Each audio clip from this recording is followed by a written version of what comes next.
ഒരു കുറ്റവാളിയെ പോലെ നിൽക്കുന്ന ബ്രഹ്മദത്തിനോട് ശോഭത്തോടെ നളിനി കൊള്ളാം.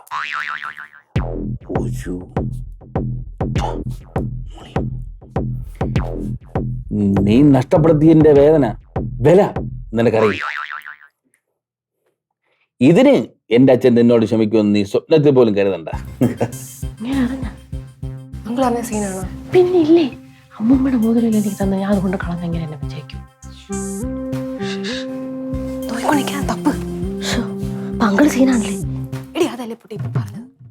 നിന്റെ മനസ്സിലെ കള്ളത്തരം നീ എത്ര മണ്ണിട്ട് മൂടിയാലും 7 കടലിനപ്പുറത്ത് കൊണ്ട് ഏത് താഴോട്ട് പൂട്ടി വെച്ചാലും നിന്റെ കണ്ണിൽ നിന്ന് അത് വായിച്ചെടുക്കും.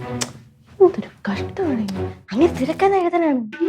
രാവിലെ പേപ്പർ എന്തിന് ഒരു കാര്യം സമ്മതിക്കുന്നു? എന്തിനല്ല ഇവിടെ വന്നിരിക്കണത്? മറ്റേതാ അത് ഏത് മറ്റേ ഇത് യൂക്കാലി. എന്തിനിപ്പ യൂക്കാളി? അത് അപ്പൂര് പല്ല് വേദന അപ്പൊ വയ്ക്കാൻ. ഞാൻ പോയിരുന്നു റൂമില്. അങ്ങനെ എന്തൊക്കെ പറഞ്ഞ് എന്നെ ഇറക്കി വിട്ടേക്കണ്. അങ്ങനെ യൂക്കാലി ഐക്കാലി ഒന്നും കൊടുക്കണ്ട. അയ്യോ അങ്ങനെ പറഞ്ഞുകൂടാ, സ്വന്തം അച്ഛനല്ലേ. സ്വന്തം അച്ഛനെ അങ്ങനെ പറയാൻ പറ്റും? കണ്ടവന്റെ അച്ഛനെ പോയി പറഞ്ഞ ജവ് കുറ്റിട്ട് അടിച്ചു. അപ്പൊ അടി കിട്ടുന്ന കേസാണെന്ന് അറിയാം. ആണിയാ എന്തിന് എന്ത് കട്ടിലടിയിൽ എന്തോന്നു? ഞാൻ ഒന്ന് താഴെ വീണിട്ടുണ്ടാ നോക്കിയത്. നീ താഴെ വീണാന്ന് കട്ടിലടി പോയി നോക്കണത്? നീ ഇവിടെ നിൽക്കില്ലേ? അയ്യോ ഈ യൂക്കാലി ഒരു കുഞ്ഞു ഐറ്റം അല്ലേ, അത് താഴെ യൂക്കാലി താഴെ വീണോ? ഞാൻ വെച്ച് നീ സ്വയമേ താഴെ വീണോ. എന്റെ കാല് വെക്കുക യൂക്കാലി നോക്കണത്. ഇങ്ങോട്ട് മാറേ, ഞാൻ എടുത്തു തരാം. കൊണ്ട് കോട എവിടെ ഉണ്ടായിരുന്നു? നീ പല്ലുവേനടുത്ത് ഒരാൾ മരിച്ചെന്ന് ഞാൻ ഇനി വായിക്കണ്ട.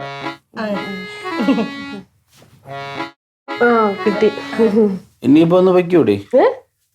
സ്വസ്ഥമായിട്ടുള്ള തിരിക്കുകയായിരുന്നു. അല്ല വേറെ യൂക്കാലി ഉണ്ടോ? അല്ല ഈ പഞ്ഞി അതല്ല, നീ അവിടെ നോക്ക്. പഞ്ഞി പഞ്ഞി ഇവിടെ കാണാം, ഞാൻ നോക്കാം. അതന്നെ മാറി മാറി കേട്ടോ. പഞ്ഞി നോക്കട്ടെ. എടി ഇവിടെ ഇല്ലടി. ഇല്ലേ? അതല്ലേ പറഞ്ഞത്. അതെ മുറ്റടിച്ചപ്പോ അവിടെ വല്ലതും വീണെങ്കിലോ? ഞാൻ ഒരു കാര്യം പറയട്ടെ. ആ മുളകര അവിടെ നല്ല തണല, അവിടെ പോയി കുച്ചു കുത്താ പോരെ. ഒന്നാമത് ഭാവന ഉണർന്ന സമയമാണ്. അയ്യോ നമ്മളാണ് ഇനി ഭാവന ഉണരാതിരിക്കണ്ട. പോ ബാ. ആന്റിക്ക് ഒരു ശല്യമായോ നമ്മൾ ഭാവന ആന്റിക്ക്? ഇളക്കല്ലേ.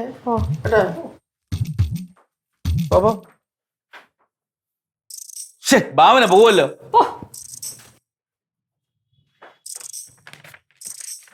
ആ നളിനി